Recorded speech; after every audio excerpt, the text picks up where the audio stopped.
So there I was in the shower with my 19-month-old daughter, getting her all washed up, sudsed up, bent over, leaning over her, and without missing a beat, my little one reaches up with her pointer finger and her thumb and squeezes my nipple with the force of what was perceived to be the force of the Hulk, even though it wasn't. She was being very gentle.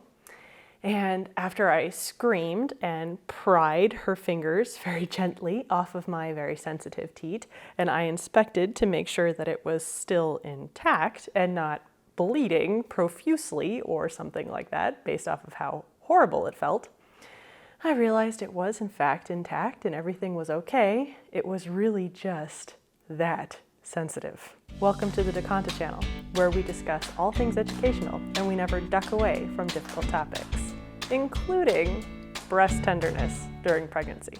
So what causes all of this breast sensitivity anyways? Well, as with pretty much everything that has to do with pregnancy, we have our wonderful hormones to thank. Think progesterone, estrogen, prolactin. They're the primary culprits here in our breast sensitivity woes. Flashback to our uncomfortable, painful puberty growth stages. Are you with me, ladies? I know you are. You remember, don't you? Except, unlike puberty, this time your breasts are preparing for the very important job of lactation in just a few short months' time to nourish your little newborn. And you may even notice some early leakage around this time, you overachiever, you. But more on that in next week's video. Right now, your milk ducts are stretching to the max, already filling with colostrum. You're retaining fluids more, you're adding layers of fat in there, your nipples are probably sticking out way farther than they normally do, and you can probably see your veins through the skin on your boobs because there's so much extra blood supply bringing all the nourishment to your breasts in order for them to start their very important job of making that pre-milk colostrum. So all of these extra hormones causing fluid retention, fat storage, extra blood flow, milk duct growth, and nipple size increase are obviously making your breasts very uncomfortable by essentially forcing them to grow at least 1 to 2 cup sizes larger.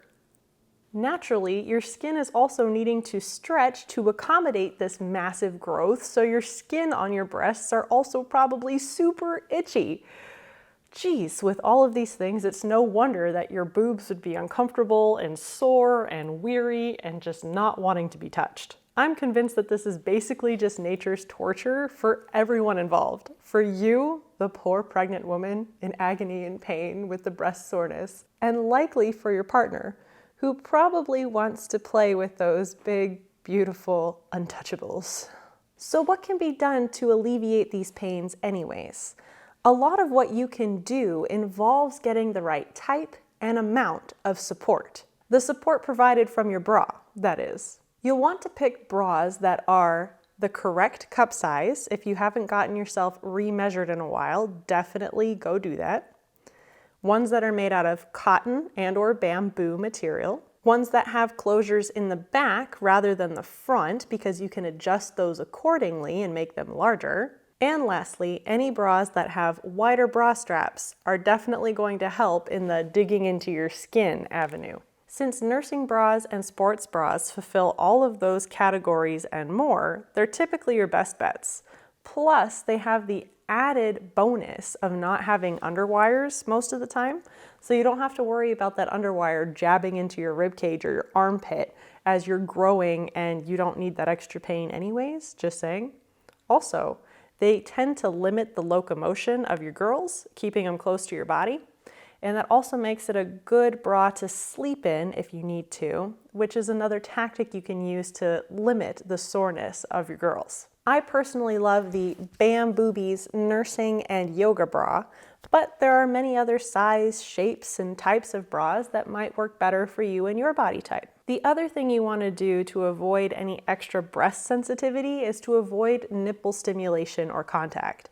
And the best way you can do that is by getting some reusable bamboo nursing pads and sticking them in your bra And that gives you a little bit of an extra padded barrier so that you don't accidentally rub up or touch your nipple and then cause your breast to become insanely sensitive from that gentle touch or that bumping into some inanimate object. Other than getting comfortable, well-fitting bras, the other thing you can do is try warm and cold compress. I've used the gel bead ones that go directly in your bra, and I found that they are wonderful. You can stick them in the microwave to make them warm or put them in the freezer to make them cold, and then just put them right on your breast or wherever the soreness is, right in your bra. Bonus is that you can use them before you give birth and after you give birth if you intend to breastfeed. They come in wonderful handy when you're breastfeeding, trust me. So in addition to sore breasts, what else does week 17 of pregnancy feel like? For me, I am so short of breath this week, and I completely forgot what that felt like from my first pregnancy, and suddenly it's all coming back to me now in this pregnancy, where I literally have to stop and catch my breath. Not even from doing anything exerting, just talking. I literally have to catch my breath from talking. It's also a really weird feeling when my body insists that I just ran a marathon, when in fact, I only went up and down the stairs once. Also, I am just so tired, so ridiculously tired. I have taken naps this week while my daughter was sleeping because I literally could not function otherwise. I was falling asleep standing up at one point. I was legit falling asleep while standing. And of course, the major defining feature for this week is that breast tenderness that I've now talked about in depth. So let's take a look at the little one that is causing all of this breast soreness that these ladies are preparing to feed very soon.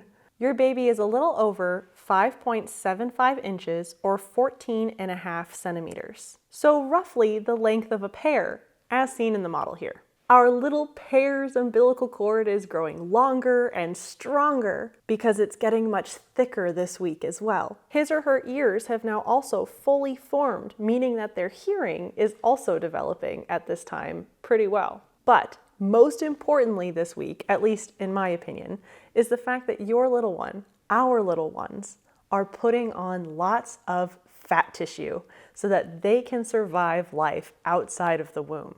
So not only are they going to not look like really tiny, scrawny alien type figures anymore, they're gonna put on that fat, get nice and chunky and plump, and fill out to look more like a little tiny cute chubby baby that you want to pinch their cheeks for.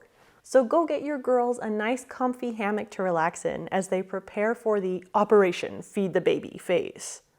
And I really hope that your breast soreness and tenderness gives you some relief very, very soon. So what symptoms are you experiencing or did experience in week 17 of pregnancy? Let me know in the comments below. These videos take quite a bit of time to make, but it only costs you a second to like this video. To follow me next week in this 40-week pregnancy series, all you have to do is subscribe. Thanks for watching and see you next week.